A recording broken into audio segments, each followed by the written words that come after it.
Okay then, guys, let's get started with our classes on creating the first person. Now, I've created a new file and I've created a new file from a blank template in Unreal. So just so we're starting from scratch, okay? So it's a file that's completely empty, no content in there at all, okay? Apart from what we can see here that Unreal gives us, which is the floor, the sky, the clouds, and our player start.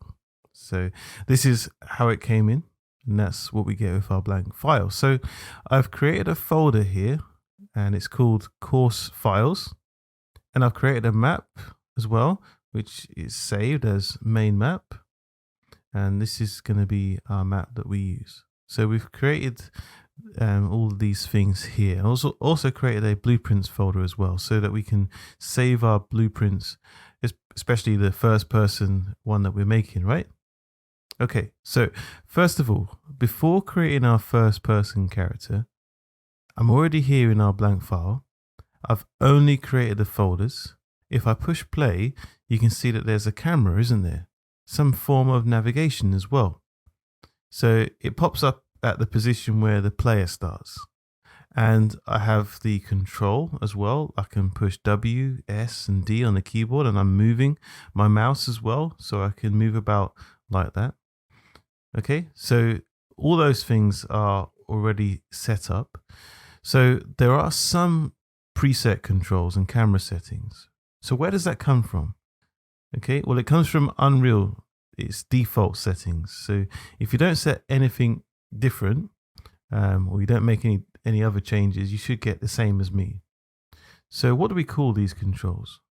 Well, we can call them the game mode. If you come to world settings tabs, the world settings tab here, there's a game mode, and it says none. It means there's no game mode override. Okay, so there's nothing overriding the default settings. So our setup, although it's not enabled individually here, is as we just showed you. The first thing we'll do though is to create our own game mode, just so that we can create our game as we need it to be. So I'll go to the blueprints folder, and I'll create a blueprint class and a game mode base type blueprint. And I'll name it BP ArcViz game mode. Now, I don't have to do anything on it just yet, so I'll just replace it here. So it's in our, there we go, see it's in our list already. And when you select this, the renaming settings will be available now, okay? So we can change those things later on. But for the control for the player, we'll create a player control blueprint and call that BP ArcViz player controller.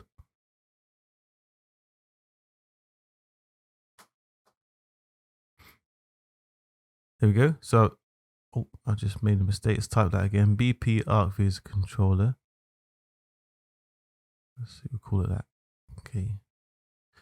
And then I'll replace it in our controller class. So you'll see BP ArcViz controller. All right. We don't need to worry about this for now. But now I'll create our first person. So once again, right click and go to blueprint class, choose character type. Character and pawn are they're similar, but the character brings in all the movement settings, which we really need, don't we? So we'll create our main character and choose character, call it BP ArcViz character. There we go. Cool.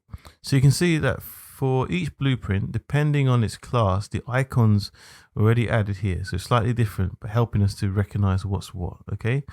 So we got the character, the controller, and the game mode. Cool. We can just make sure we got them all in the right place. And that's it. So let's see how it works. We just push play. Okay. So now you can see that I can't move anymore, can I? I'm pushing W on the keyboard, but it's locked. So why is that happening? Well, that's because I've replaced all that I had before in the game mode. So now I'm using the game mode override, aren't I? It's not allowing me to use the movement features that were in the default game mode. But basically, this is it for this class, creating the game mode. Here, there is an extra bit of detail as well. So let me just open up the first, the blueprint here, just to show you something. Since this parent class is the character type, what will happen is it will bring in the capsule component with it, right? Which is the capsule that represents the body of the character. And this arrow right here, well, that indicates the direction that the character is facing, because Unreal doesn't know what's the front, back, right, left in relation to our character. So the arrow helps us to identify the direction.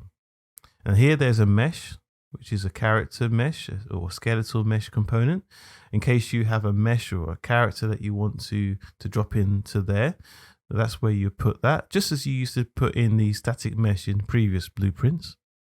So there are some extra functions here as well that you can animate the skeleton and lots more, but we don't really need that for our experience in ArcViz. And then you've got the character movement here, which you can adjust the movement settings, the speed of the character, etc. Lots of other detail in there. Now, since this is an engine, of course, there are several settings that you can configure and program, okay? But we don't need to program them all at once. We'll see some more details on that further down the line. So that's all. In this class, we basically focus our attention on showing you how to create the game mode and change just this detail here. But since we're talking about it and we're at the main map, if I create a new level, let me just show you something here. So I've created a new level and let's just save it. Okay, so we're in our new level that we created. It's a blank one. There's nothing here, okay, which is fine. But let's go over here to the game mode. You can see the game mode is reset, hasn't it? So we have to set it up by levels. So in case you might have a scene in your project that has multiple levels, not just the one that it loads at the beginning. So you might have the one that loads at the beginning, but you might have other levels attached to it that you can navigate between. So if that is the way you set up, maybe like you walk through a door and as you go through the door, it opens another level. Well, you just need to pay attention to how your game mode is set up, okay? Making sure that it's using the same setup as all the other levels. So just as I've done it here, okay? So you just need to make sure that that's the same across all the levels in your particular project. So it's using the same control and the same character. Okay, let me just delete that now. I don't need that anymore. So that was just to show you something to just be aware of, okay? So let's continue creating our character in the next class, okay? See you there.